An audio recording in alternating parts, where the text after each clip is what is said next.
Ya, monopsoni adalah di mana satu pelaku usaha menguasai penerimaan pasokan atau menjadi pembeli tunggal atas barang dan atau jasa dalam pasar komoditas.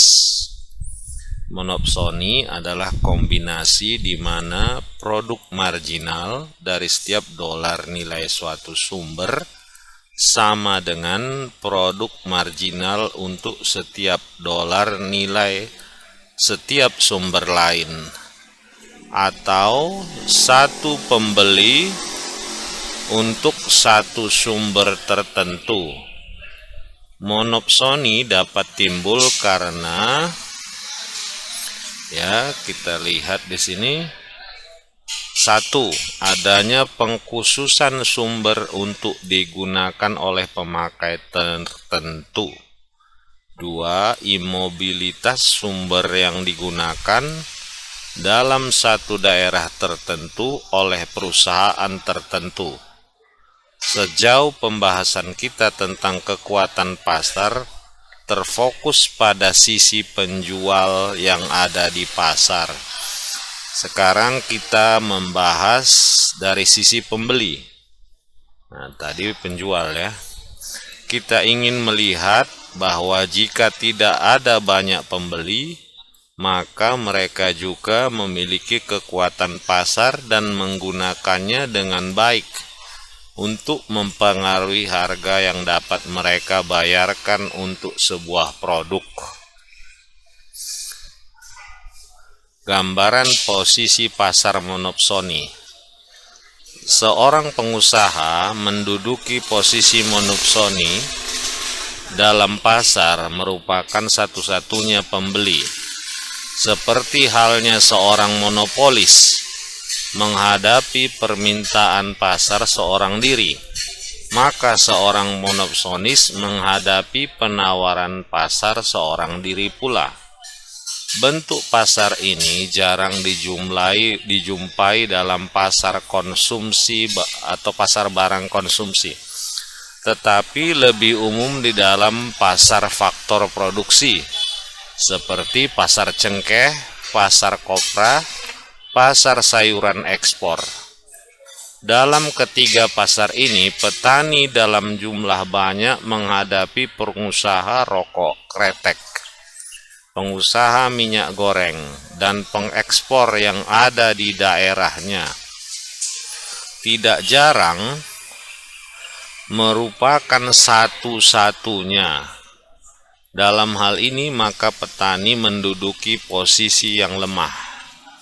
Seorang monopsonis dalam hal ini dapat menganut dua jenis kebijaksanaan membeli.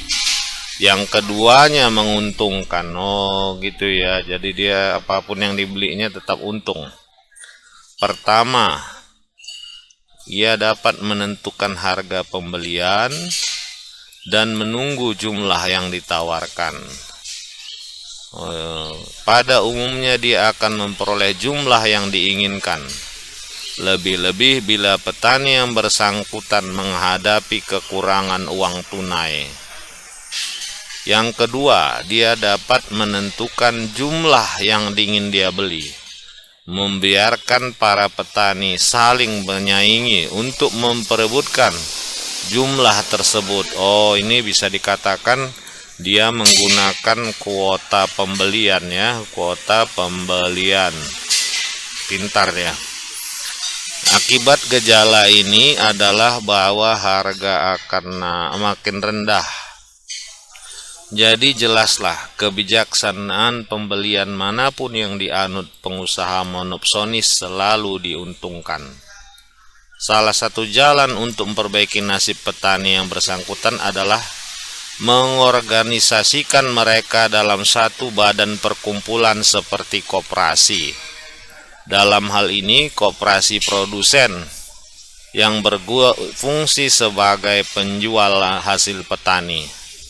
Dengan demikian, maka koperasi menduduki posisi monopoli untuk menghadapi pembeli monopsoni. Pasar demikian disebut pasar monopoli bilateral. Bentuk pasar ini adalah lebih baik daripada pasar monopoli atau monopsoni karena mendekati bentuk pasar persaingan bebas. Bagaimana terjadi tawar-menawar akan dijelaskan dengan mempergunakan diagram kotak. Jadi diagram kotak tersebut, nah ini coba saya lihat gambarnya ya. Mana gambar kotaknya? Nah ini.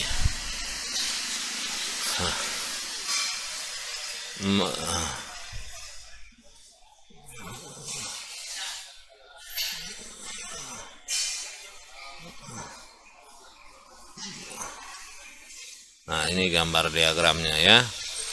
Jadi diagram kotak tersebut menggambarkan distribusi rupiah dan kopra. Jadi sumbu Y ini kopra, ini rupiah. Dan penjual kopra J. Mana di sini J? Apa ada satu lagi kurvanya?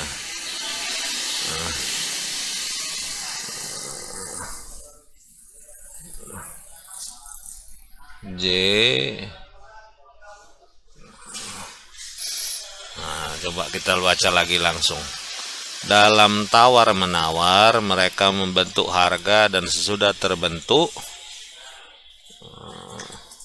maka mereka menerima harga tersebut. Keseimbangan akan terjadi di titik T. Ini tadi penawaran dari penjual kopra. Nah, disinilah ya keseimbangan, yaitu titik perpotongan antara kurva penawaran harga pembeli dan kurva penawaran kopra penjual. Kedua kurva ini tentu adalah merupakan price consumption curve yang biasa dijumpai dalam analisa kurva indifferent. Titik T ini terletak di kontrak curve, oleh karena itu titik tersebut merupakan keseimbangan kompetitif. Nah, inilah gambarnya ya. Coba kita lihat lagi.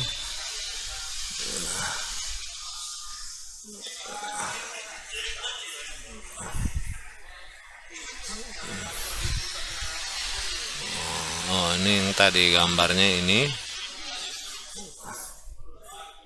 Ini gambarnya. B merupakan satu-satunya pembeli kopra dan penjual rupiah. J merupakan penjual kopra. Penjual dapat menentukan harga sedemikian sehingga mencapai kurva indiferensi terjauh IJ. IJ-nya mana? Enggak nampak. Ya, tidak nampak. LJV yang masih menyentuh kurva penawaran di titik M. Titik dicapai dengan harga jual setinggi PJ. Nah, ya, apa ada lagi kurva sesudah ini?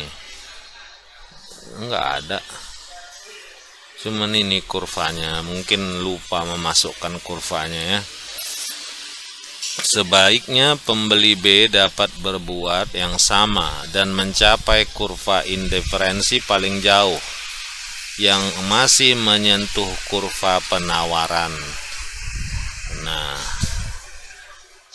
ini kita lihat. Tentu saja penjual dan pembeli tersebut di atas dapat mencari jalan keluar dari persaingan dan menyetujui tingkat harga tertentu tanpa menyangkut jumlah yang diperdagangkan.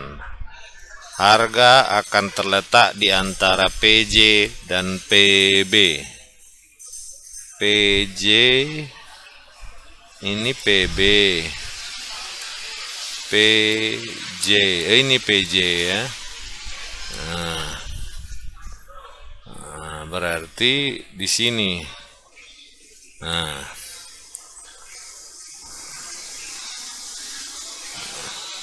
misalnya PS, berarti inilah PS ini ya.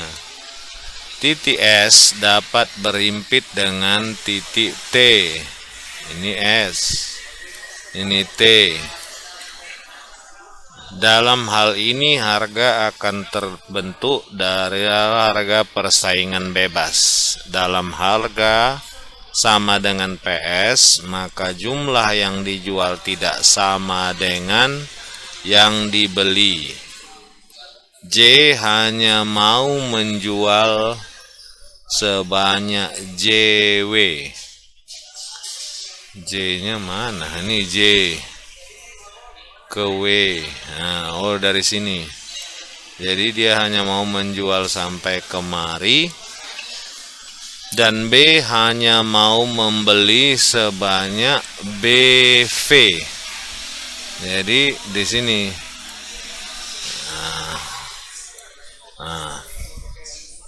Keadaan ini tentu tidak efisien. Oleh karena itu, dalam hal monopoli bilateral, maka persetujuan harga sebaiknya meliputi persetujuan dari jumlah yang diperdagangkan. Kekuatan monopsoni. Lebih umum pada monopsoni murni, pasar dengan hanya sedikit perusahaan bersaing di antara mereka sendiri sebagai pembeli. Setiap perusahaan memiliki kekuatan monopsoni. Misalnya, pabrik mobil di Amerika Serikat bersaing dengan satu perusahaan lainnya sebagai pembeli ban, karena masing-masing dari mereka memiliki pangsa pasar ban yang besar. Masing-masing memiliki kekuatan monopsoni di dalam pasar. General Motor, perusahaan yang terbesar, mampu memiliki kekuatan monopsoni ketika melakukan kontrak untuk penawaran ban dan bagian otomotif lainnya. Dalam pasar kompetitif, nilai harga dan nilai marginal adalah sama. Pembeli yang memiliki kekuatan monopsoni dapat membeli barang pada harga di bawah nilai marginal. Cakupan di mana harga itu dipasarkan di bawah nilai marginal tergantung pada elastisitas penawaran yang dihadapi oleh pembeli. Jika penawaran sangat elastis, maka pasar akan kecil. Pembeli akan memiliki sedikit kekuatan monopsoni. Sebaliknya, jika penawaran sangat tidak elastis, markdown akan lebih besar dan pembeli akan dianggap memiliki kekuatan monopsoni. Pada gambar 5 mengilustrasikan kedua kasus ini. Coba kita lihat gambar 5. Nah, kita lihat sumber kekuatan monopsoni. Nah, ini ya. Apa yang menentukan tingkat kekuatan monopsoni di pasar? Kita akan menggambarkan analogi dengan monopoli dan kekuatan monopoli. Kita akan melihat kekuatan monopoli yang tergantung pada 3 hal. Elastisitas permintaan pasar, jumlah penjual yang ada di pasar, dan cara pembeli berinteraksi. Kekuatan monopsoni tergantung 3 hal yang sama. Elastisitas penawaran pasar, jumlah pembeli, dan cara pembeli berinteraksi. Kekuatan monopsoni tergantung pada elastisitas penawaran. Ketika penawaran elastis seperti di A, ini ya, pengeluaran marginal dan pengeluaran rata-rata tidak akan berbeda banyak. Nah, ini quantity, ini price, marginal expenses, dan average expenses. Berbeda banyak katanya di sini. Sehingga harga mendekati nilai yang ada dalam pasar kompetitif. Sebaliknya, benar ketika penawaran tidak elastis. Marginal ini ya, jadi di sini marginal value dikurang P harga. Oh, ini average expenses, marginal expenses. Ini semakin tinggi price-nya. Nah, ya ini.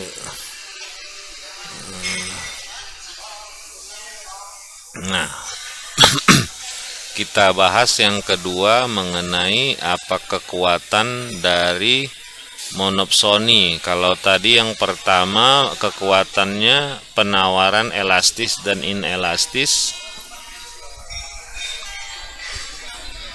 Yang kedua elastis